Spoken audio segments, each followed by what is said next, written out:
Despicable Me is Illumination's biggest franchise and the reason the studio became so popular. But did you know these movies are packed with amazing details that most people never notice? Despicable Me 4 is one of the movies with the most hidden details in its scenes. In this film, some minions are transformed into superheroes called Mega Minions, so it was only natural to expect at least one reference to a superhero movie. And the film definitely delivers because there's a moment when one of the Mega Minions has to use his stretching powers to stop a runaway train. The way the scene plays out makes it almost identical to the classic train scene from Spider-Man 2, released in 2004, where Spider-Man uses his webs to try to stop a train. Even people who have never watched that movie have probably seen at least one image of the scene at some point in their lives because it's just that iconic. Pretty amazing, right? But that's only the first of the 20 hidden secrets you didn't notice in Despicable Me. That's right, another Cinewave is coming for you to enjoy.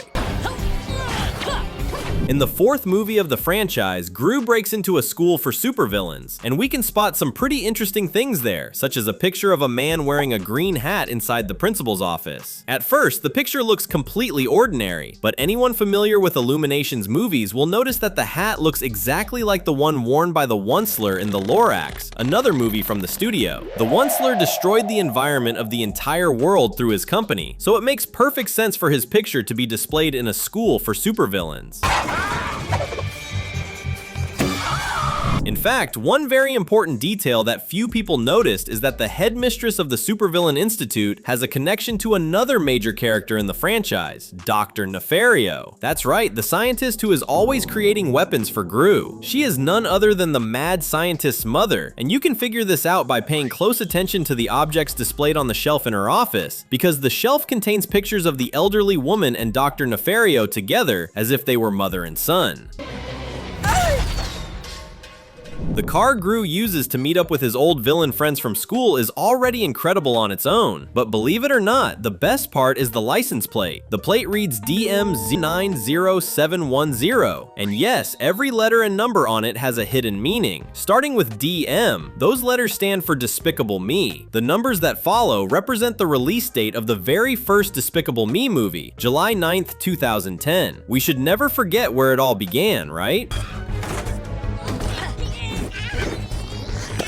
We've talked a lot about the school for villains, but the school itself is actually a huge reference, and this time it's a reference to Disney. The Institute looks a lot like the famous Disney castle that appears at the beginning of almost all Disney movies, and in places like Disneyland as well. No animation studio can resist referencing Disney, and Illumination is no exception. Another reference to Mickey Mouse's studio appears in the very first Despicable Me movie, right at the beginning, when we are introduced to a family traveling through Egypt. One member of that family is a little boy wearing a black shirt with a skull on it, which looks a lot like a very important character from the first Toy Story movie, Sid. You'd have to be incredibly naive to think this is just a coincidence rather than a deliberate reference to one of the most important animated films ever made. An even more undeniable Easter egg appears at the beginning of Despicable Me 3, when the minions pilot a submarine speeding through the ocean until two clownfish get run over without the slightest ceremony. These two little fish aren't random background characters. They're actually the characters from Finding Nemo, Marlin and his son, Nemo. Showing the minions running them over so easily is a pretty bold way for Illumination to say that its movies can run right over Disney's. But which studio do you prefer? Comment below with hashtag Illumination or hashtag Disney so we can find out which of these two studios makes the best animated movies. Besides references to other animated family movies, Despicable Me also includes some slightly bolder references, and that becomes clear in one of the funniest scenes from the second film.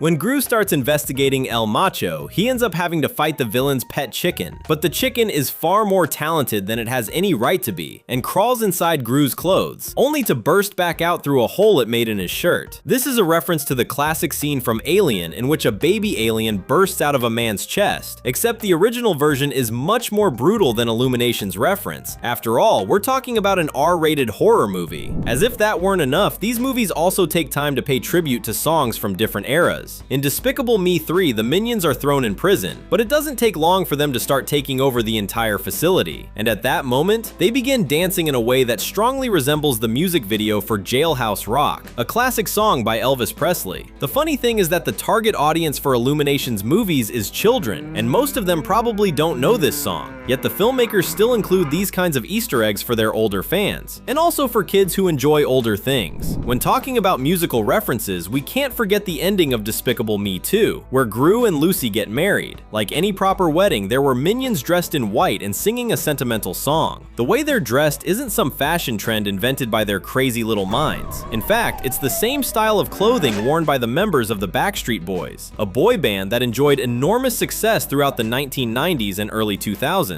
The best part is that this isn't the only musical group whose outfits were borrowed by the Minions during Gru's wedding. The little yellow creatures really took the opportunity to have fun, because they also appeared wearing outfits inspired by the Village People, a group famous for its members' flashy and honestly pretty strange costumes. Gru started the first movie as a villain, but he became a true hero as the series went on. We can see just how bad he used to be by taking a look at some of the things found in his house since the very first Despicable Me movie. For example, a portrait of Jesse James, one of the most notorious criminals in Wild West history, can be seen in his home. That's right, Gru admired several supervillains and criminals from the past, including some who existed in real life. The scene where Gru sneaks into Vector's house to steal his shrink ray is hilarious, but so much is happening that many people never notice that while Gru is trying to break into the house, Vector is playing a Nintendo Wii. Since the first Despicable Me movie was released in 2010, this was Nintendo's newest main video game console at the time. The Nintendo Wii launched in 2006, and its successor, the Nintendo Wii U, didn't arrive until 2012, about 2 years after Illumination's movie was released. There are several scene details connected to the Minions, and the funny thing is that many of those details are rather strange jokes. In the second movie, there's a moment when the Minions are having the time of their lives at the beach. What's surprising is that in the middle of all the chaos, one of them gives another Minion an affectionate look, almost as if he were flirting with him, or at least pretending to flirt, since we know the Minions love coming up with all kinds of unusual jokes.